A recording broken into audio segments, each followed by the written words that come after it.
I want to welcome all our students here to today as first session in IOP. So may I welcome you all.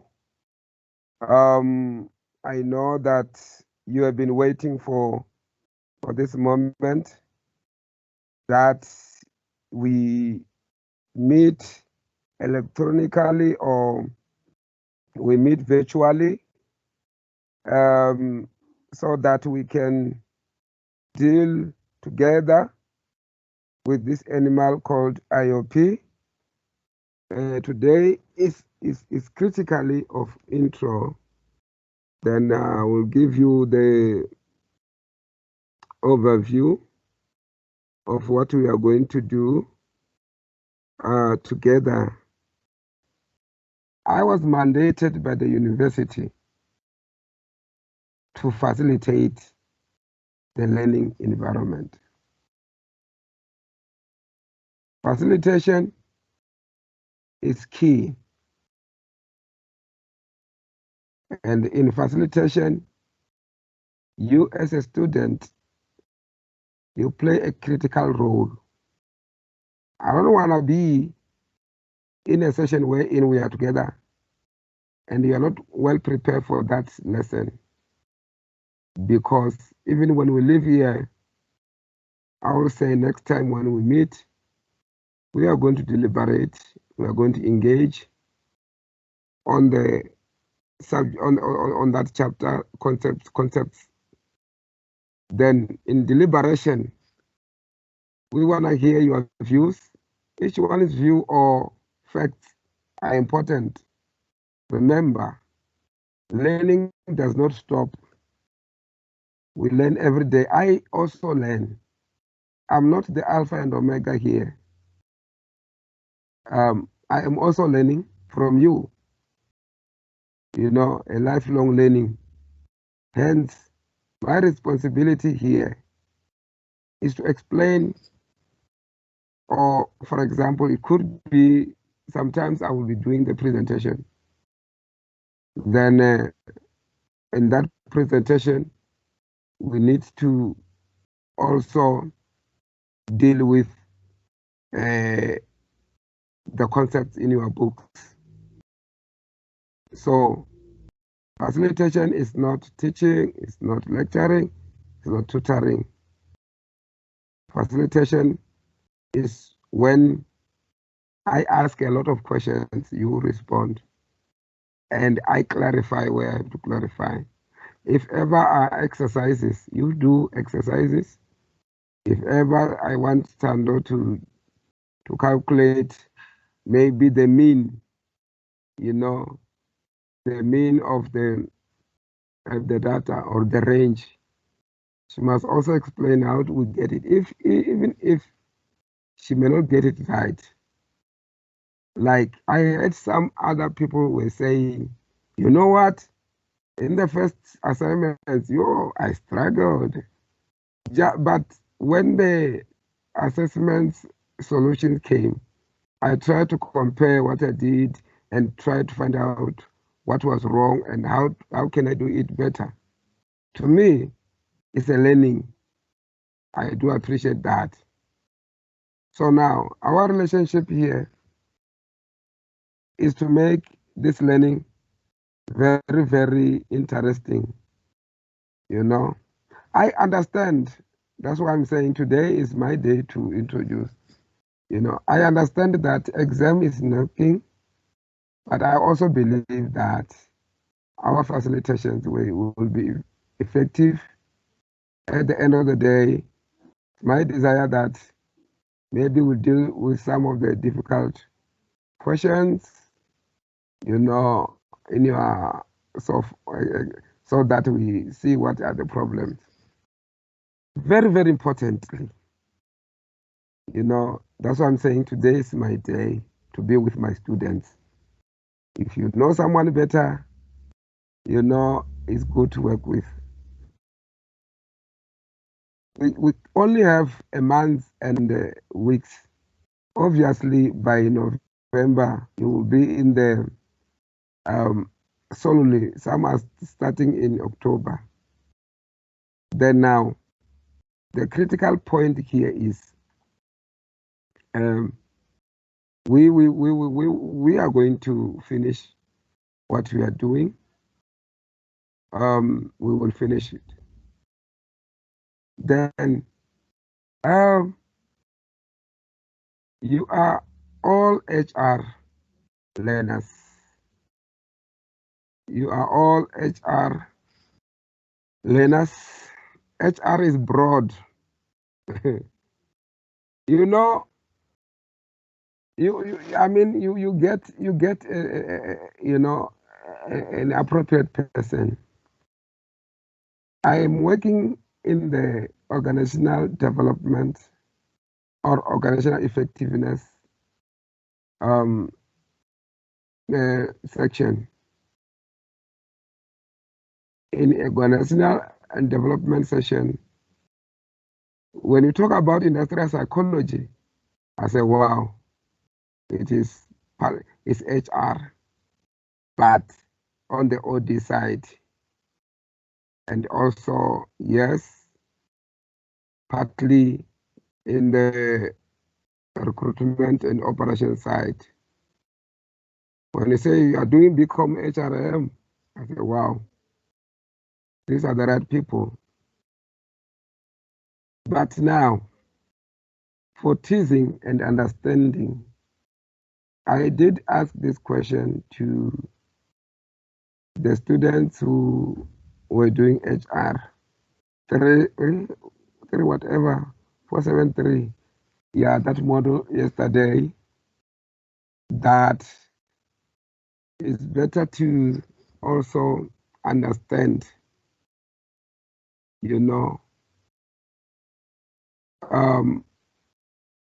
the HR functions. So now, phase number 3. I want as an introduction towards what we are going to be dealing with.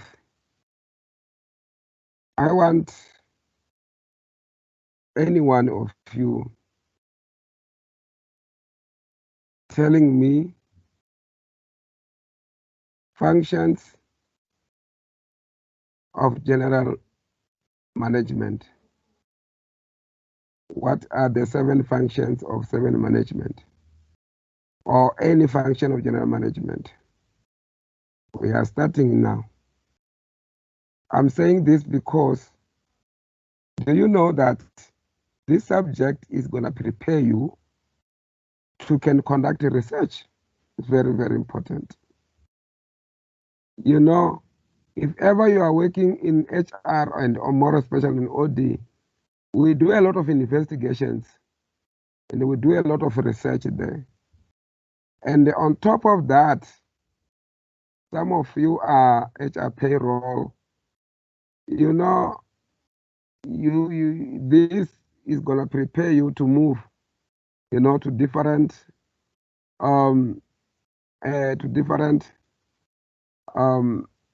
sections or responsibilities. This subject that you are, I mean, this course that you are doing. So now, I would want someone or you guys to tell me what are the general functions of management. What are the functions of general management? Okay, I will just point now. Here, don't worry. Even if you don't get it right, I'm trying to get you to where I want you to be. That's how I deal with the first, encounter. I need to understand where you are. I know it's not part and parcel of, it's not solely, but it's important because it connects, it links. Elsie, just give me one function of general management? It's training and development. Training and development. Thank you.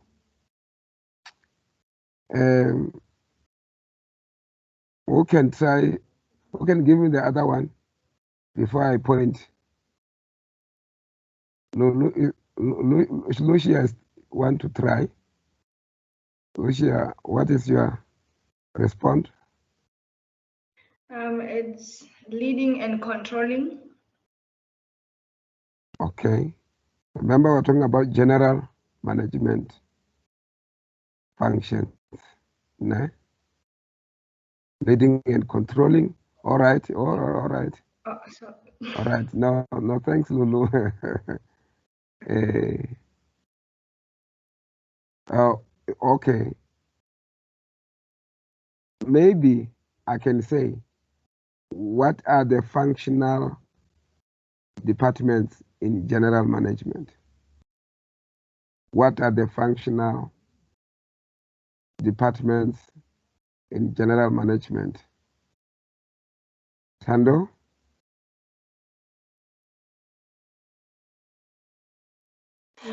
I think it's HR. It would be your HR department. It would be your finance department. You can mention one. HR.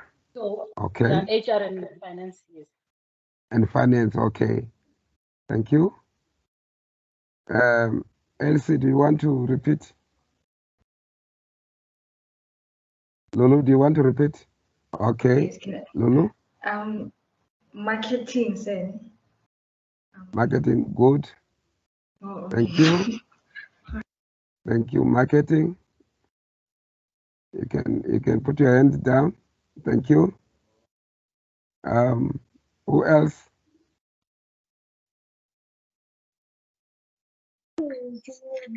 Planning. Planning. All right. Natasha, thank you. Don't worry, I'm boring you, but I'm doing for a reason. Okay, it's well, I think it's planning, organization, organizing, directing, coordinating, and reporting. Okay. Okay, thank you. Tembile, Tando. Okay. Katiswa. Okay, I would say delegating, planning, leadership. Yes. Okay. Okay, who has got the different view? Maybe you can mention them all. Who has got a different view? I think there was someone who was talking a lot of, I don't know whether it's Tando.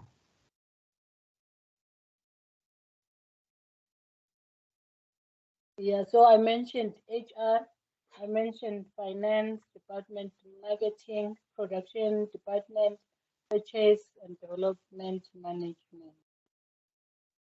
Okay. I can only think of those. Now, thank you very, very much, colleagues. By now, I can say there's a difference between management functions and functional departments. When we talk about management functions, we are talking about planning, organizing, leading, controlling, delegation, coordination, and maybe the list is endless. Those are the general functions of management, strategic planning and so forth. But when we talk about functional departments, we are talking about HR is one of them, marketing is one of them, operational or production is one of them, purchasing is one of them. I administrative or resolution is one of them, and so forth and so forth. Then now, the reason why I am mentioning this functional department is because human resource does not work alone. These functions, they are interdependent, all right? They work hand in glove. Don't forget, for HR is one of the functional department in managerial functions. Right. Now, who can tell me the role of HR? What are the roles of HR in an organization? What does HR do in an organization?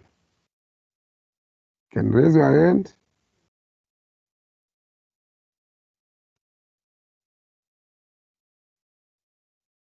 Huh? You don't know the functions of HR? I can stimulate. Thank you. The functions or the roles of HR is recruiting, it's training and developing, it's part of recruitment, and yeah, those are the ones. Okay. As Tembele said, training and development and recruitment. Then, is there anyone that has got the other view or additional view?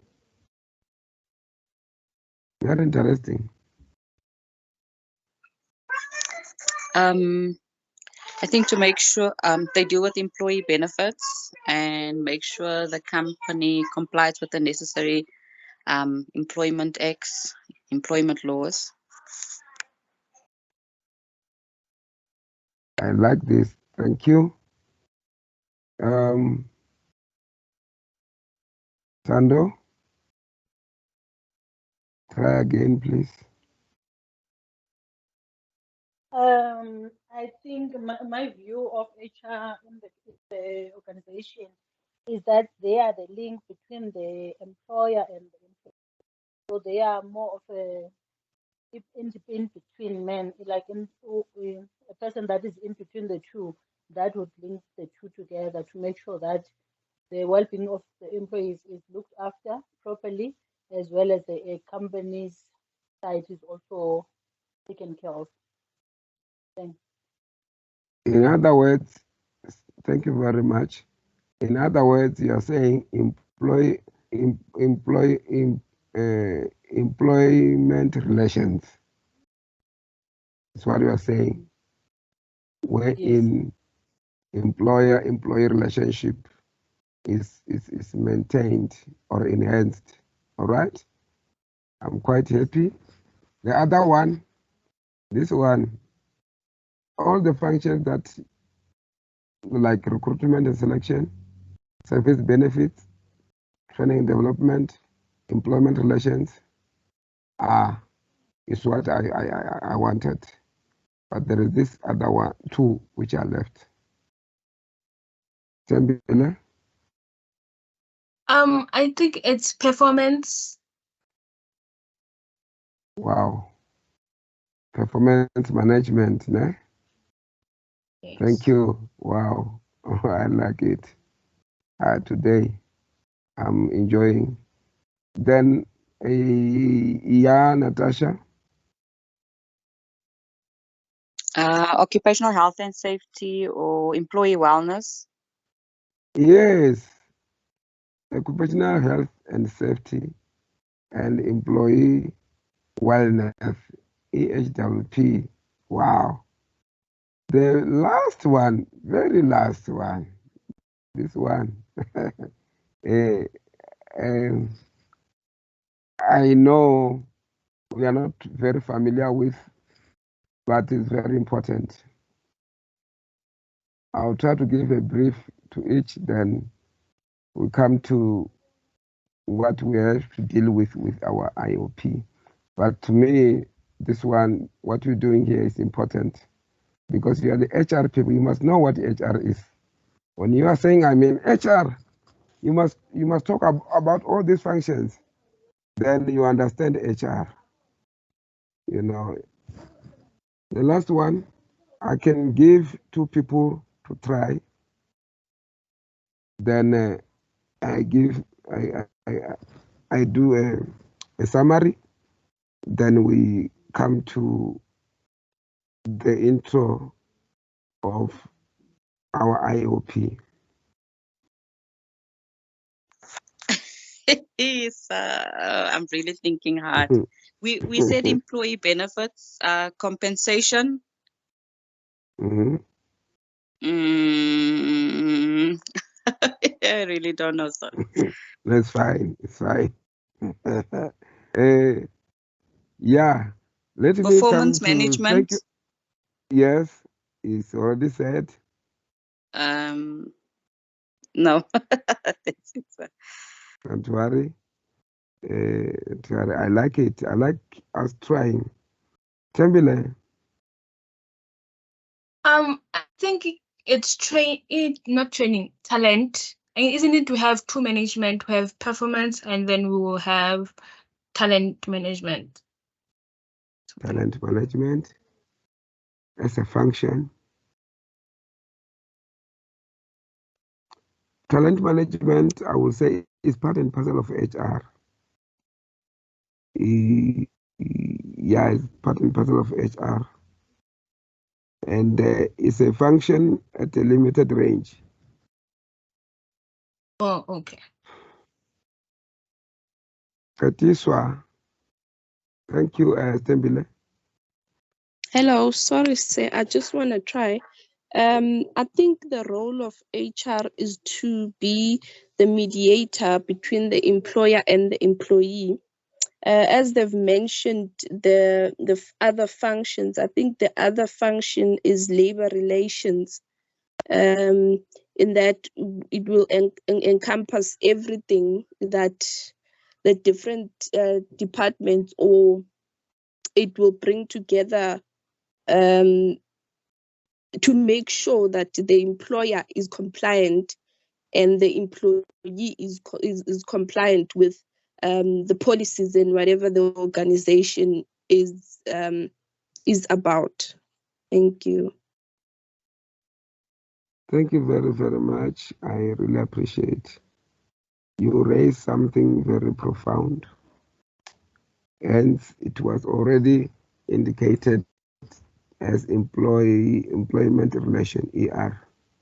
Then, but I like the labor relation part. The labor relation part is when we are using the unions in the organization.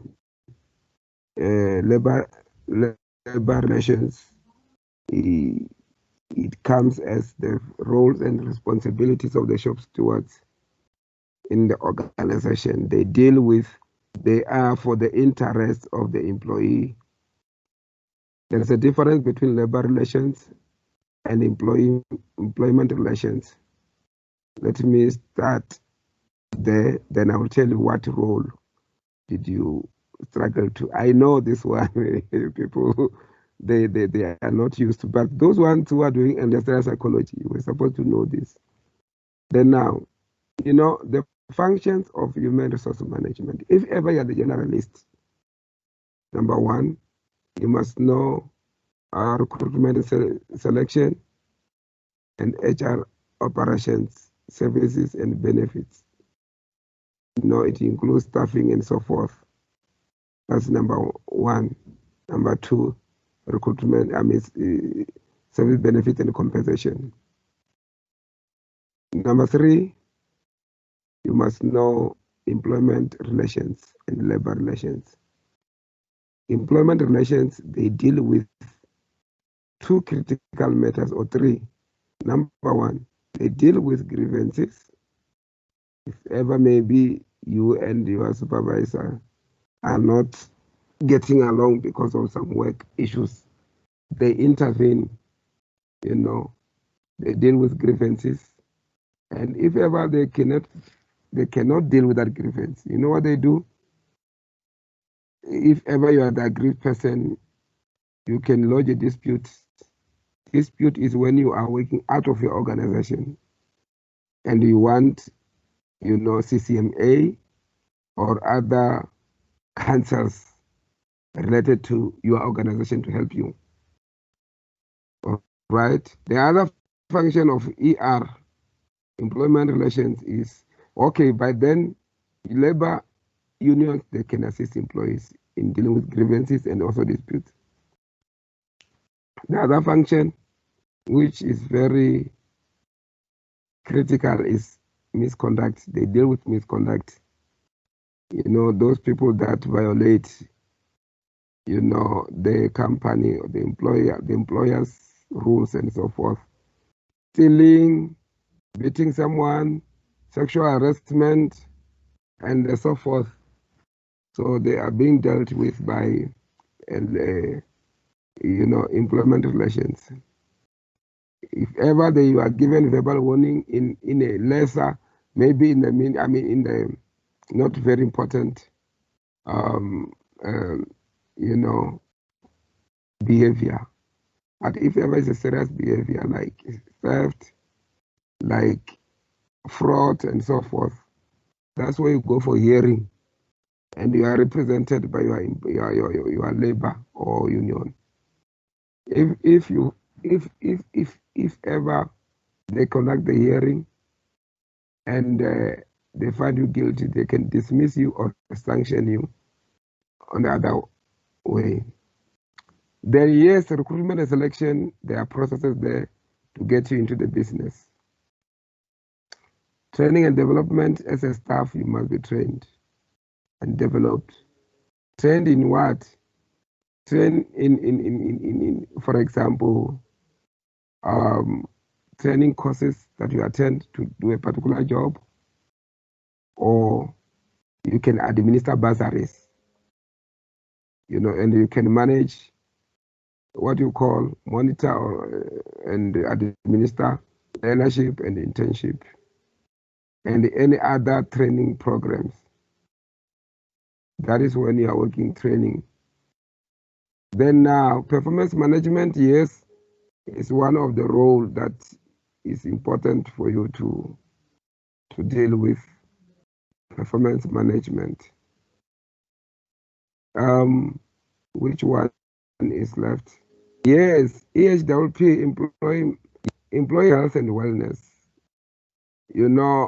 Maybe you are not well, and you have got a chronic or any other sicknesses that need the attention of the department because you're the employee of the organization, because you're the employee in that department. They facilitate and coordinate. Sometimes they do referral. Sometimes you are sometimes you are an alcoholic or whatsoever. They can arrange rehabilitations and so forth. They assist those people. Sometimes they will say this week we want the health department to come and deal with the checking of sugar, the checking of blood and so forth. Sometimes they can say now is a cancer week, come and they assess, they are helping. I can mention a lot of things, but there is one role that all of you, I believe you are not taking it into consideration. And I am saying those who are doing what you call the industrial psychology, and also them that are doing what's your call become HR. There is a function called, very, very important. There is a function called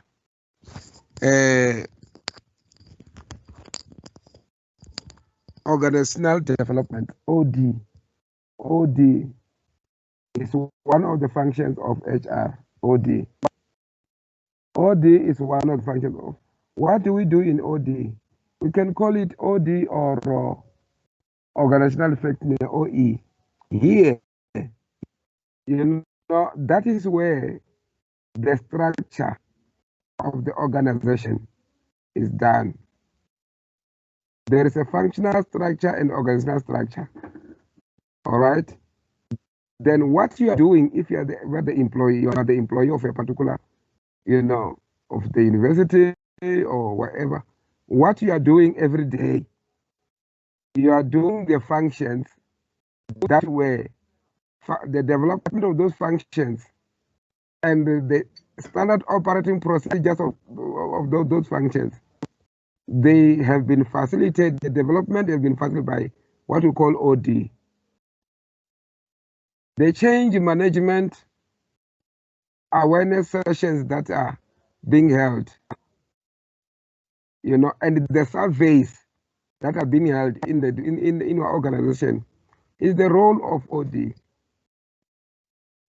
Maybe the introduction of the new systems, maybe queue management system, if ever want to change it, we conduct what we call work study, is the role of OD or OE.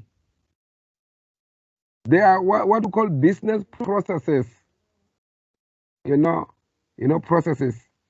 When you want to write exam, the process will be, you must know, you need to, they will come and tell you what to do before you even write.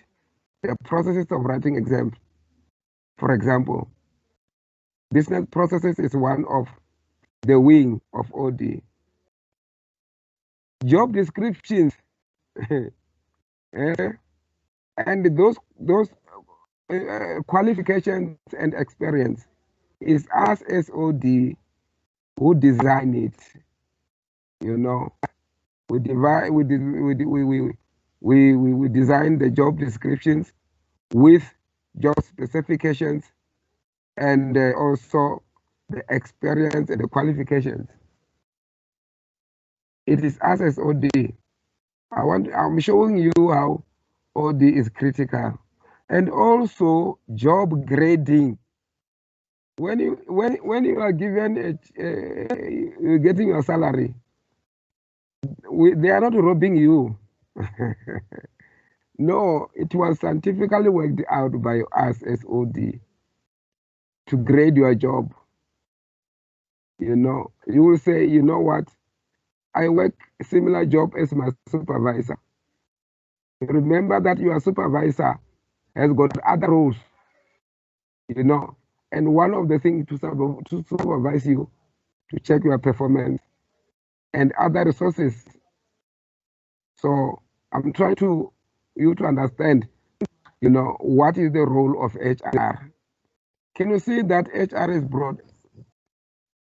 HR is very, very broad, very, very broad. So now I wanted you to understand, the scope of HR. I wanted you to understand how broad HR is. So now you got a lot of avenue to go. If you are consulting, like Tando was saying, if ever you want to consult, you have to master, you must master all the roles, training and development, facilitation and coordination. Must understand all those kind of things. Must understand to develop the policy of recruitment and selection and other policies, because those other policies internally that deal with employees, they are mainly developed by HR. So it's very broad and very interesting, HR.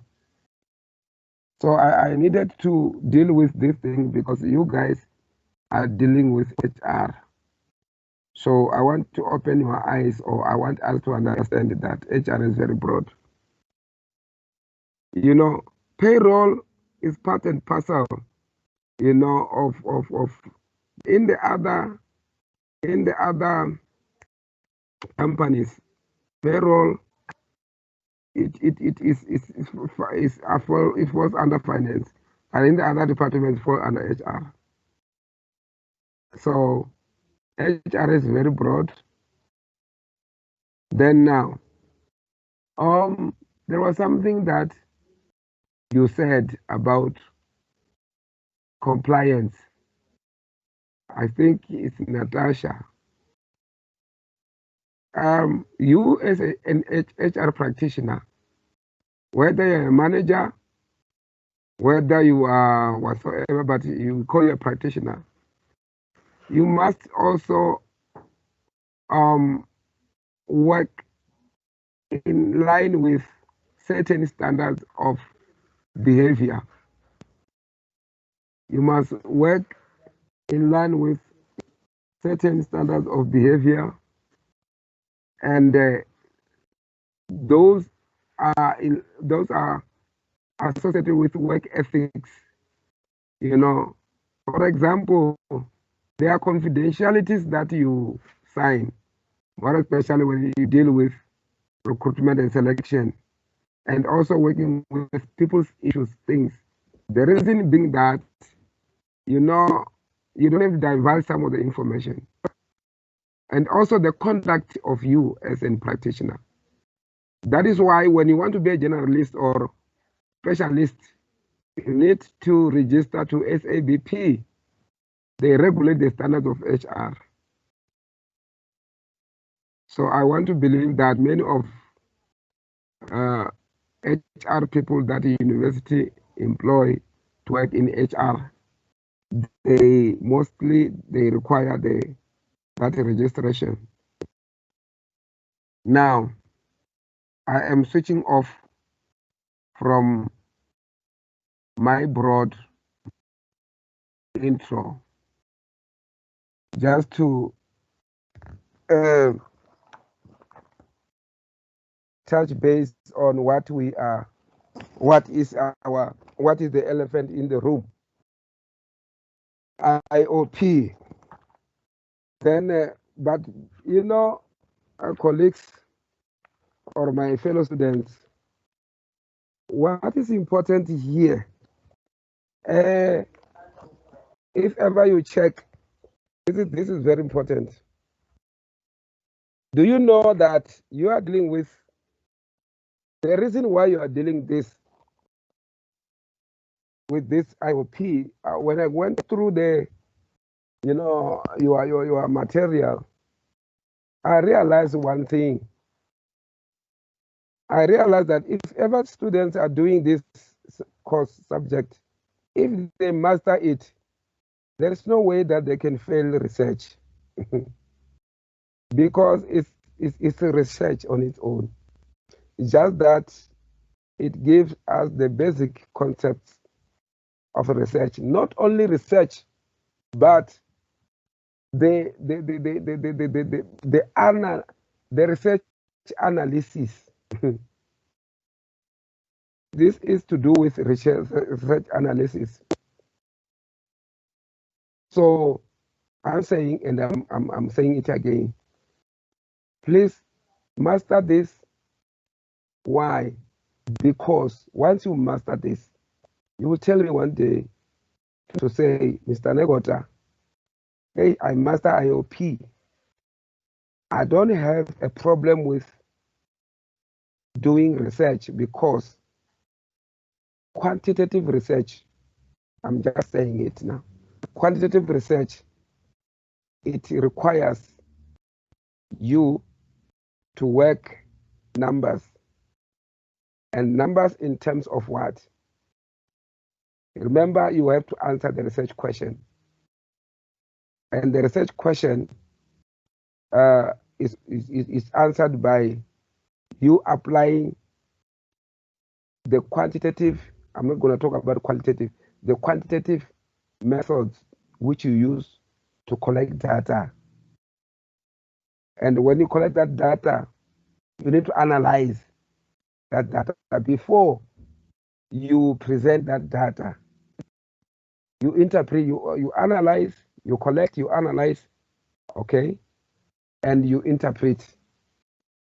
Then you do recommendations and conclusions. That is very, very critical. And in quantitative research, they need the basic, they need this. If you got this knowledge, I'm telling you, you are not going to have a problem in collecting and analyzing data in a research. And number two, you are going to be able to deal with investigations.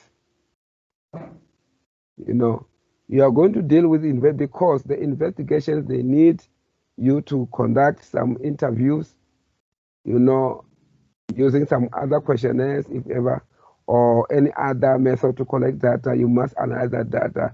You must present that data to give a picture, you know. So it is very, very important. To me, what is important is not how difficult or how easy it is. To me, what is important is that a student who wants to pursue consulting, for example, Tando, because sometimes you will be required to do some investigations. So now, if that is the case, you need to understand quantitative methods and quantitative analytical methods and techniques.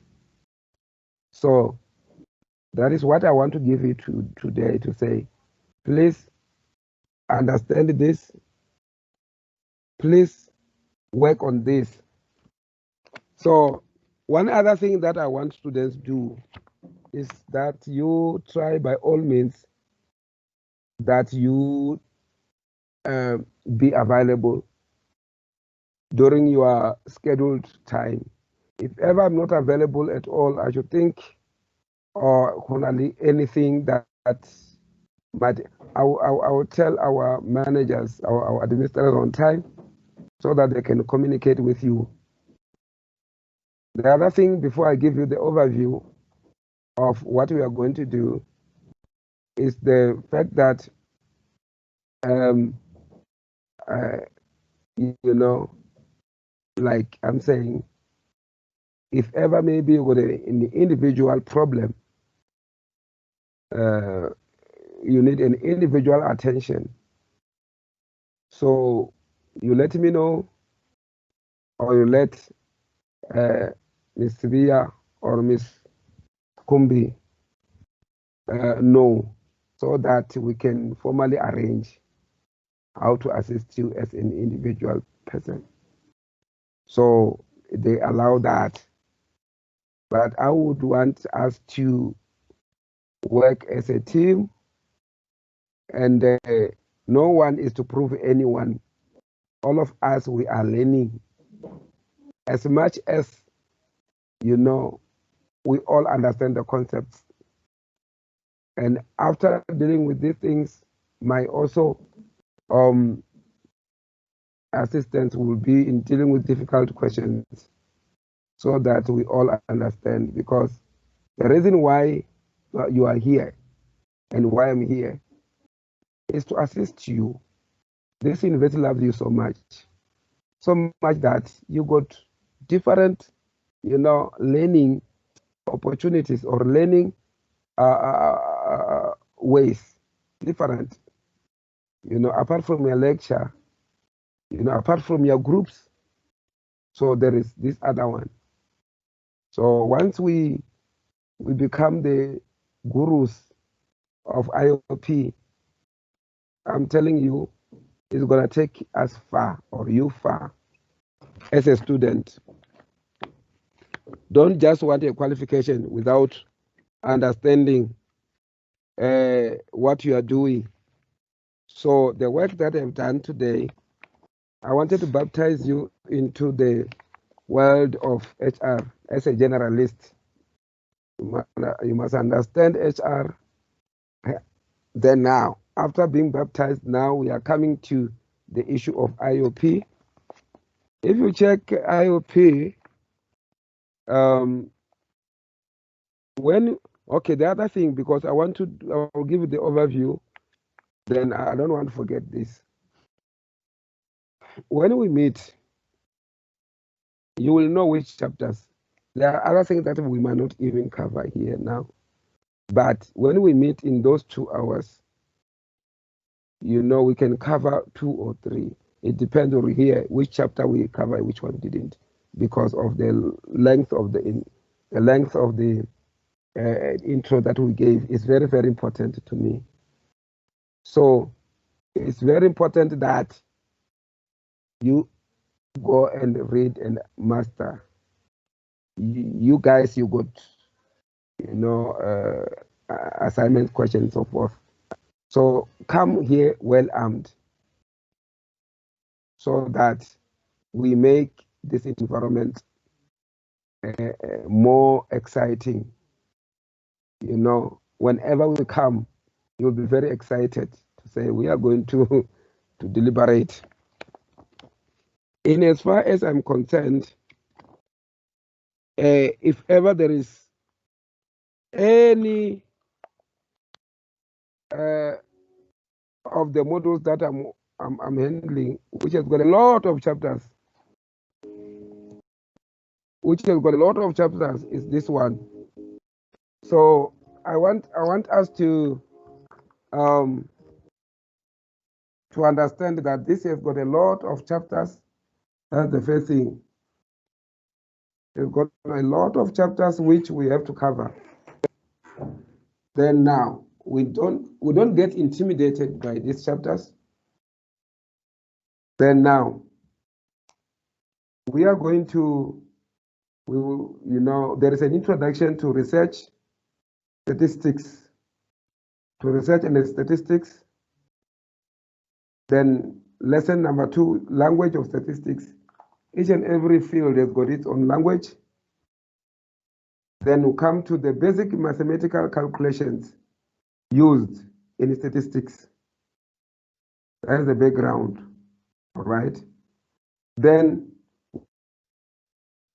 we will come to outcome number, that's the first outcome. Outcome number 2, data processing. In data processing, we are going to deal with descriptive statistics. And we're going to understand more what is displaying data and what are the measures of central tendency. You're going to learn about the modes, the range, the median, the standard deviation. You must know that. Then we are going to measure the variability. And we are going to deal with correlation and regression. All this has to do with descriptive statistics. There is inferential statistics, you know, and there is descriptive statistics. The difference is that the descriptive one is talking about mostly about the demography of the subject under study. Subject under study, we are talking about participants. You are going to learn more about that. That's why I'm saying this is too much of, you know, research. We are going to learn about that. Then we are going to deal with outcome number 4, data processing in terms of inferential statistics. In inferential statistics, we are going to learn about the basic concepts of probability, which include the normal distribution and sampling distributions and hypothesis testing. You're going to learn more about hypothesis testing. You know, if ever we're going to learn about the null and the alternate hypothesis.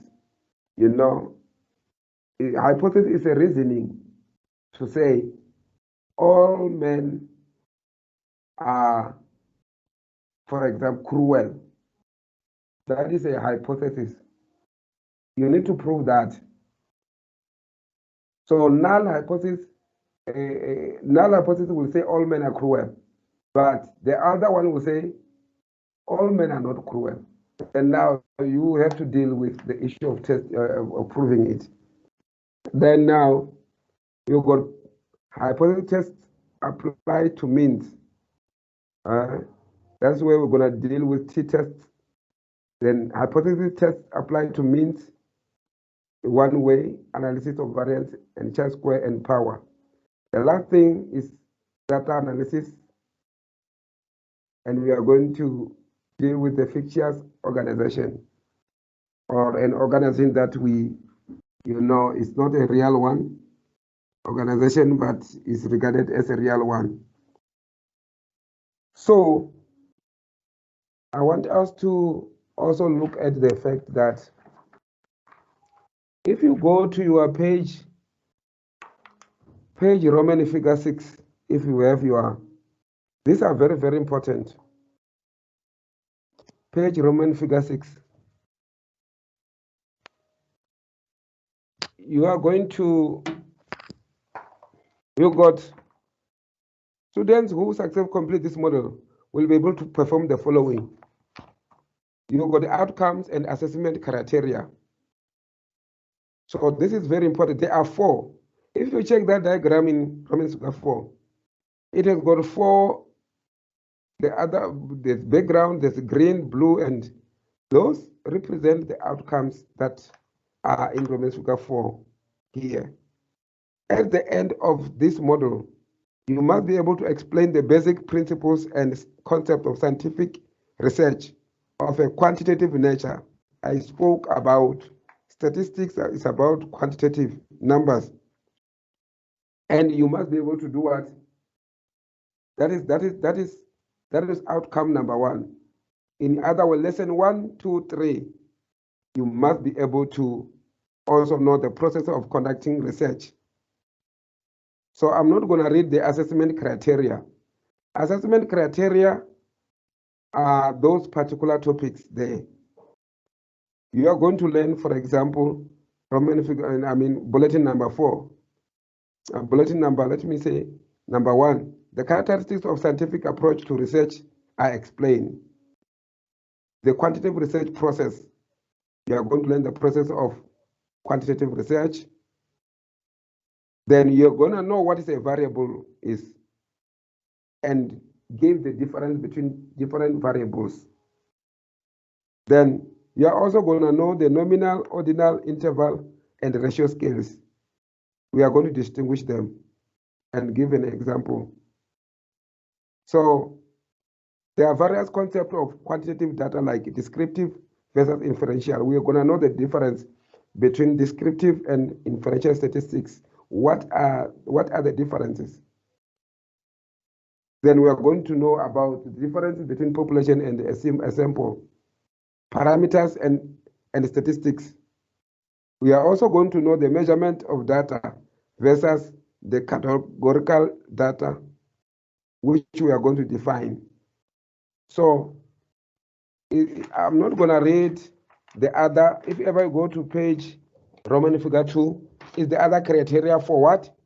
For outcome number 2, the one that talks about processing of that descriptive. So those are the things that I wanted you to master. You know, master those kind of things. Then now, in lesson number 1, which when we meet, now we are going to the gist of the matter. We'll go to the gist of the matter. Although lesson number 1 is very small, what is important here, we are going to define what a research is. You must know what is a research, and you must know what the process of research is. You must know what a research question is, and also the value of research. These are very key. If ever there are things that you want to know in chapter 1, is to define what a research is and the process of research. So I'm not going to define it right now for you, but it's there. You just say research is simply a process of answering questions. It's a systematic process that involves collecting, analyzing, and interpreting information. Can you see now? I said to you here in this model, once you master it, you are going to deal with any kind of research, more especially quantitative research. Quantitative research is a research in which now, you know, you are going to prove the hypothesis, and you are going to, you are not going to generate a theory. You are going to use a theory to respond to a research question.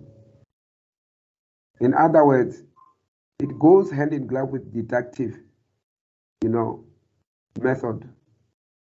In other words, at the end of the day, you will say, therefore, because this one is like this. Therefore, this question, the answer is this one. So now, when you go to page number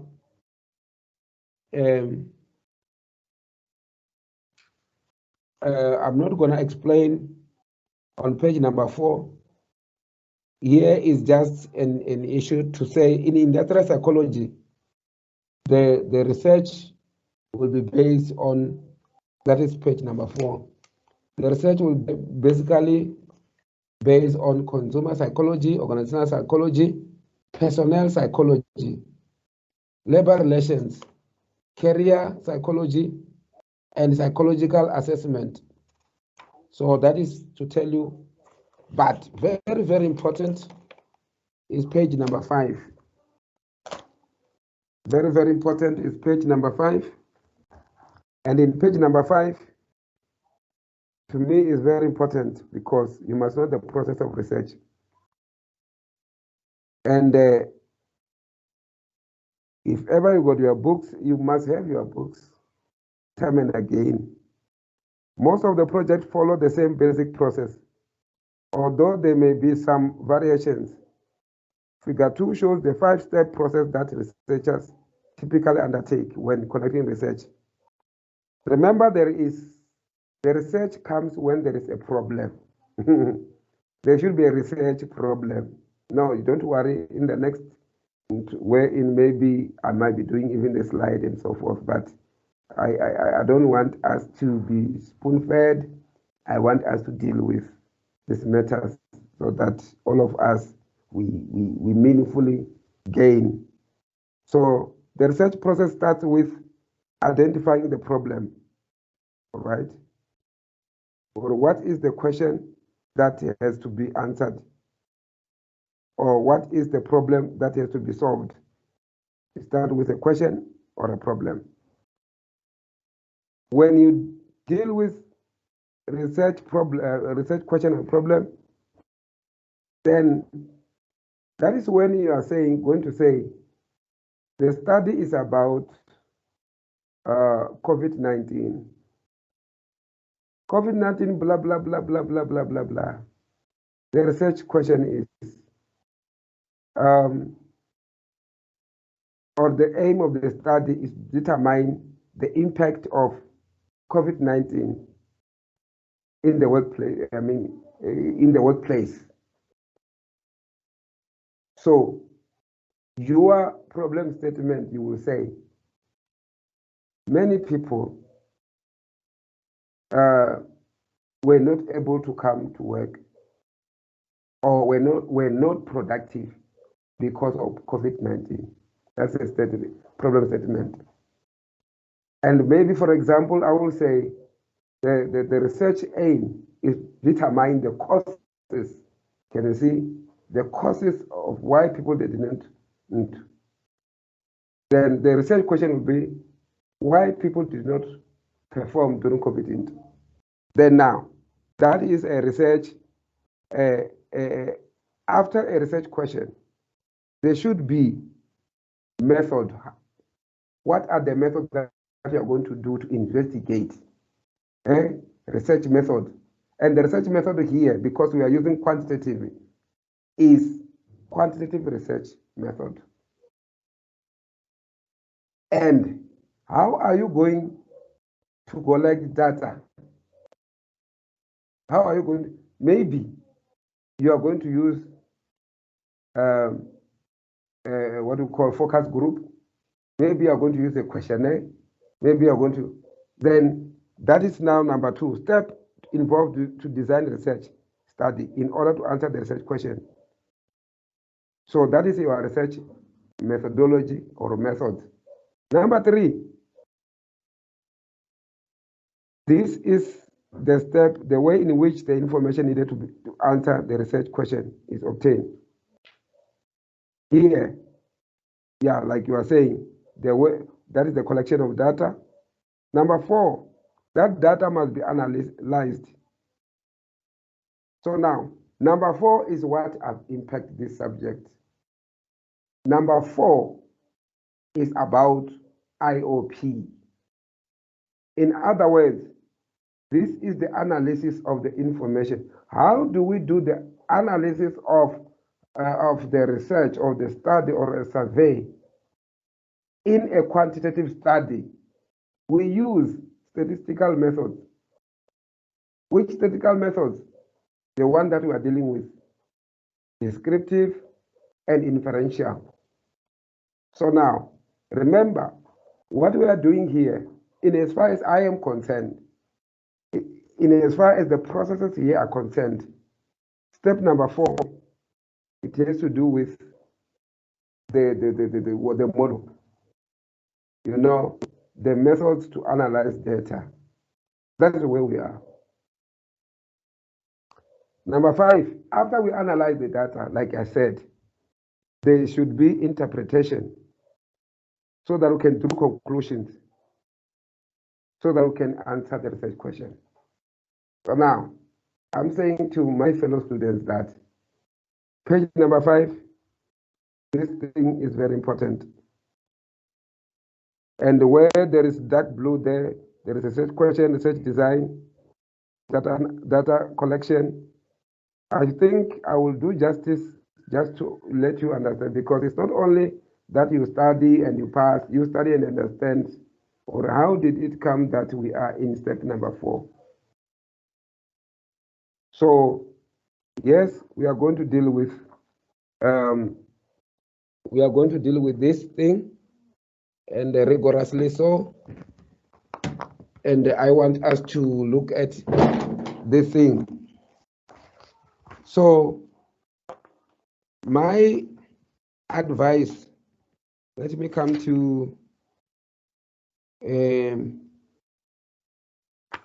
I think lesson number 1 was more about the research processes.